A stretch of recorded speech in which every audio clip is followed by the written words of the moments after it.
উপেন্দ্রকিশোর রায়চৌধুরীর টুনটুনির বই এই গ্রন্থের নবমতম গল্প পান্তা বুড়ির কথা। গল্পের বিষয়বস্তু এরকম: পান্তা ভাত খেতে ভালোবাসে পান্তা বুড়ি, কিন্তু এক চোর রোজ এসে তার পান্তা ভাত খেয়ে যায় বলে লাঠিতে ভর দিয়ে বুড়ি যাচ্ছিল রাজার কাছে নালিশ করতে। পুকুরের পাড় দিয়ে যাওয়ার সময় একটা শিঙ্গি মাছ তার কথা জেনে বুড়িকে বলল ফিরে যাওয়ার সময় তাকে বাড়ি নিয়ে গেলে বুড়ির ভালো হবে। বুড়ি রাজিও হলো।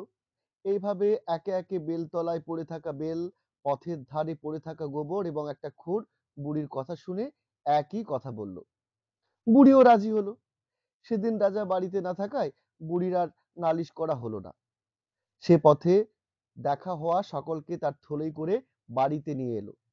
বাড়ি ঢুকতে গিয়ে তাদের কথা মতো বুড়ি একে একে আঙিনায় ঘাসের উপর খুঁটটা, ঘরে ঢোকার আগে পিঁড়িতে গোবর, ঘরে ঢুকে উনুনের মধ্যে বেল আর পান্তা ভাতের মধ্যে রেখে দিল শিঙ্গি মাছটা। তাহলে তোমরা দেখো, শিঙ্গি মাছ, বেল, গোবর, খুর এগুলোকে তার থলেতে ভরে বাড়িতে নিয়ে এলো। বাড়িতে ঢোকার মুখে আঙিনার ঘাসের উপর রাখছে খুঁটটা, আর ঢোকার আগে পিঁড়িতে গোবর, ঘরে ঢুকে উনুনের মধ্যে বেল আর পান্তা ভাতের মধ্যে সে রাখছে শিঙ্গি মাছ। সেদিন রাতে বুড়ি ঘুমিয়ে পড়ার পরে চোর এসে সেই পান্তা ভাতের হাঁড়িতে যেই হাত ঢুকিয়েছে অমনি সে শিঙ্গি মাছের কাঁটা খেলো।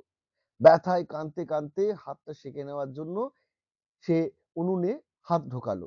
ব্যথা হলে উনুনের আগুনে হাত সেঁকে নিলে ব্যথার কিছুটা উপশম হয়। আর এই শিঙ্গি মাছের কাঁটা খেয়ে চোর উনুনে হাত ঢোকাতেই বেল সঙ্গে সঙ্গে ফেটে গেল। ফেটে গিয়ে তার চোখে মুখে খুব জোরে লাগলো। ব্যথায় আর ভয়ে পাগল হয়ে ঘর থেকে ছুটে পালাতে গিয়ে গোবরে পা হড়কে বসে পড়ল সেই চোর। এবার ঘাসে পা মুছতে গিয়ে পাটা তার খুঁড়ে বেশ ভালো মতোই কেটে গেল। এবার সে চিৎকার করে উঠতেই পাড়ার লোক ছুটে এসে চোরটাকে ধরে উচিত সাজা দিল। এখানেও দেখো, সেই দুর্বলের হাতে সবলের নাকাল হওয়ার গল্প। শারীরিক ক্ষমতার কাছে নয়, বুদ্ধির কাছে, কৌশলের কাছে হার মেনেছে অপরাধী। লাঠিতে ভর দিয়ে চলা সহায় সম্বলহীনা একাকী বৃদ্ধাকে সাহায্য করছে মনুষ্যেতর প্রাণী এবং জড়বস্তু। পথের ধারে পড়ে থাকা এইসব তুচ্ছ জিনিস এই শিক্ষা দিয়ে যায় যে অনাদরে অবহেলায় পরিত্যক্ত জিনিসও প্রয়োজনে অনেক উপকারে লাগে। এসব বস্তুকে প্রতীক হিসেবে নিলে বলা যায় সমাজ বা পরিবারে যারা নিতান্ত অপ্রয়োজনীয় বলে বিবেচিত, প্রয়োজনে তারাই অনেক বৃহৎ ও মহৎ কাজ করে দিয়ে যায়। অবশ্য খুর, গোবর, বেল আর শিঙ্গি মাছের সামাজিক উপযোগিতা আছে। এগুলো সংসারের কাজে লাগে। কিন্তু গল্পের মধ্যে আমরা দেখি এক চোর এসে রোজ পান্তা বুড়ির পান্তা ভাত খেয়ে যায়, তাই বুড়ি লাঠি ভর দিয়ে রাজার কাছে নালিশ করতে চলল। প্রতিটি জিনিসের সঙ্গেই রাজার কাছে যাওয়ার সময় দেখা হয়েছে এবং প্রত্যেকেই বলেছে ফিরে যাওয়ার সময় আমাকে নিয়ে যেও, তোমার ভালো হবে। বুড়ি লাঠিতে ভর দিয়ে চলছিল, অর্থাৎ খুব দ্রুত চলার ক্ষমতা বুড়ির নেই। আবার রাজার কাছে যাচ্ছিল সে। রাজার বাড়ির কাছে তো তার মতো দরিদ্র মানুষের বাড়ি হবার কথা নয়, সুতরাং পথের দূরত্বও কম নয়। তাহলে তার মতো বয়স্কার পক্ষে রাজার বাড়ি গিয়ে আবার বাড়ি ফেরা বেশ সময় সাপেক্ষ ব্যাপার।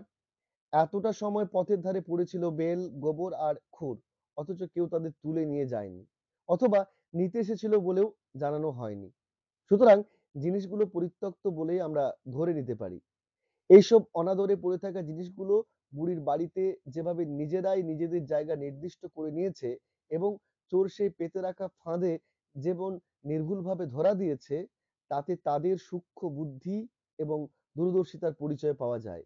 গল্পটি আমাদেরকে তুচ্ছ জিনিসকে তুচ্ছ মনে না করার শিক্ষাই দিয়ে যায়। গল্পটির মধ্যে আরেকটা বিষয় আমাদের আকর্ষণ না করে পারে না।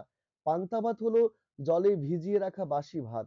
প্রশ্ন জাগে, এই সামান্য খাদ্যটি চুরি করার জন্য চোর কেন রোজ বুড়ির বাড়িতে যেত? সে কি আরো বেশি দরিদ্র ছিল? কিন্তু দারিদ্র্যের জন্য তো অপরাধ মেনে নেওয়া যায় না। তার উপর প্রতিদিন। আসলে পান্তা ভাত গ্রামে গঞ্জে খুব পছন্দের একটি খাবার।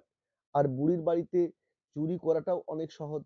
বোঝাই যায় বুড়ি একা থাকে, তার পক্ষে চোর ধরা তো সম্ভবই নয়। তাই সহজে খাদ্য জোগাড়ের জন্যই চোর বুড়ির বাড়ির পান্তা ভাত খাওয়ার রাস্তা বেছে নিয়েছিল বলা যায়।